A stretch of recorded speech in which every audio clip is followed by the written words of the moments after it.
एक प्रैक्टिकल सवाल मैं सर करता हूँ। जब मैं चुनाव के दौरान अलग अलग संसदीय क्षेत्रों में जा रहा था और जहाँ से आपकी पार्टी लड़ रही थी, जैसे काराकाट, और वहाँ से राजा राम सिंह जी जीत करके आए, तो वहाँ स्वर्णों में एक बात कही जा रही थी कि अगर तीन तारा भाकपा माले जो पार्टी है वो जीत कर आती है तो स्वर्णों के लिए बड़ी परेशानी हो जाएगी।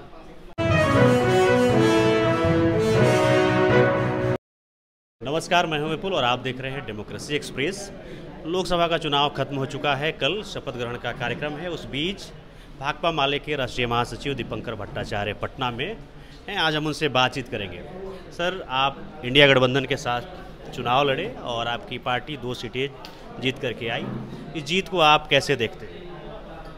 ठीक है, अभी 3 सीट हमें लड़ने के लिए मिली थी, तो 3 में 2 सीट हम लोग जीत पाए और शानदार जीत है।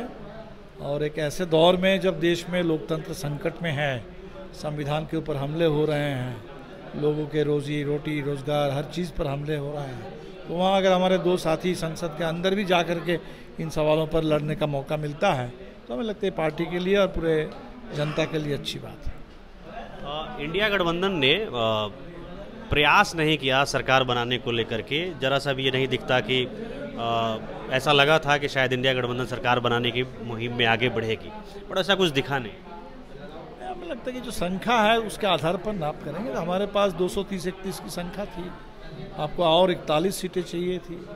41 सीटें तो फिलहाल तो नहीं दिख रही हैं, इसलिए वो तो तभी संभावना आएगी जब पूरे चुनाव के बाद एनडीए अगर सरकार नहीं चला पाएगी, तभी ये संभावना आएगी। वो संभावना आपको नीतीश कुमार जी को लेकर के दिखती है भविष्य में? नहीं, नीतीश जी की बात मैं नहीं कर रहा हूँ। नीतीश जी के पास भी तो 12 सीट है और नीतीश जी अब तो लगातार एक ही बात बोल रहे हैं कि इधर उधर नहीं करेंगे, तो इसलिए हम नीतीश जी या किसी एक पार्टी की बात नहीं करेंगे। लेकिन कुल मिलाकर अब होता है कि कभी कभी चुनाव के बाद भी एक पॉलिटिकल रीअलाइनमेंट होता है, तो ऐसे रीअलाइनमेंट की परिस्थिति अगर पैदा होती है, ऐसे रीअलाइनमेंट की कोई संभावना दिखती है, तो उस पर हम लोग काम करेंगे। देखिए, एक प्रैक्टिकल सवाल मैं सर करता हूँ। जब मैं चुनाव के दौरान अलग अलग संसदीय क्षेत्रों में जा रहा था और जहाँ से आपकी पार्टी लड़ रही थी, जैसे काराकाट, और वहाँ से राजा राम सिंह जी जीत करके आए, तो वहाँ स्वर्णों में एक बात कही जा रही थी कि अगर 3 तारा भाकपा माले जो पार्टी है वो जीत कर आती है तो स्वर्णों के लिए बड़ी परेशानी हो जाएगी। ये बहुत हमें लगता है कि एक पूर्वाग्रह है, गलतफहमी है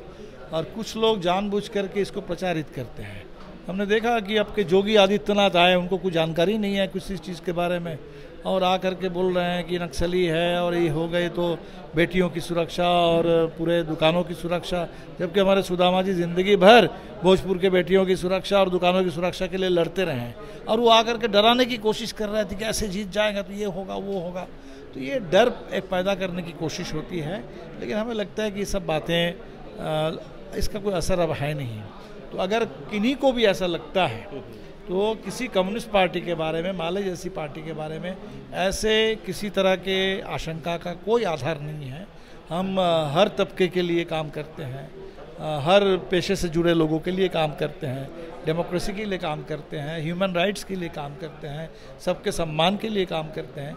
इसीलिए इस मामले में हम कहीं भी, चाहे कोई कास्ट हो, कोई कम्युनिटी हो, किसी के खिलाफ हम नहीं हैं। हाँ, हम ज़रूर कास्ट ऑपरेशन के खिलाफ हैं, हम कम्युनल वायलेंस और हेट के खिलाफ हैं, लेकिन सबको अपनी अपनी आज़ादी है, सबका अपना अपना कल्चर है, सबका अपना अपना धर्म है, तो लोग अपनी आज़ादी और सम्मान के साथ अपना काम करें, इसमें हमें कोई आपत्ति नहीं है। सर, क्या आप ये मानते हैं कि इस चुनाव में सवर्णों का भी वोट भाकपा माले को मिला है?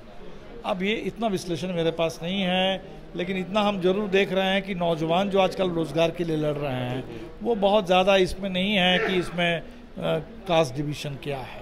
हम देखते हैं किसान जब किसान हित के लिए लड़ते हैं वो बहुत ज़्यादा कास्ट नहीं देखते हैं, तो हम तो इसीलिए उस पर ज़्यादा नज़र देते हैं। किसानों की बात, आपके नौजवानों के रोज़गार का सवाल, आम नागरिकों के सवाल, सुरक्षा सम्मान का सवाल, किसी के लिए भी असुरक्षा और असम्मान की स्थिति पैदा हो सकती है, तो वहाँ तो हम देखने नहीं जाते हैं कि भाई किस कास्ट का है। अगर कहीं कोई पुलिस जुल्म हो, कहीं कोई अपराध के शिकार हो, हम थोड़ी देखने जाएंगे कि किस जाति से हैं। इसीलिए हमें लगता नहीं है कि वोट मिला कि नहीं मिला, मैं नहीं कह सकता। हो सकता है नहीं ही मिला हो बड़े पैमाने पर, व्यक्तिगत तौर पर कुछ लोगों ने वोट दिया हो, लेकिन हमें लगता है कि हम लोगों को आगे बढ़ना चाहिए और इस तरह के जाति आधारित पूर्वाग्रह को पीछे छोड़ते हुए आगे बढ़ना चाहिए।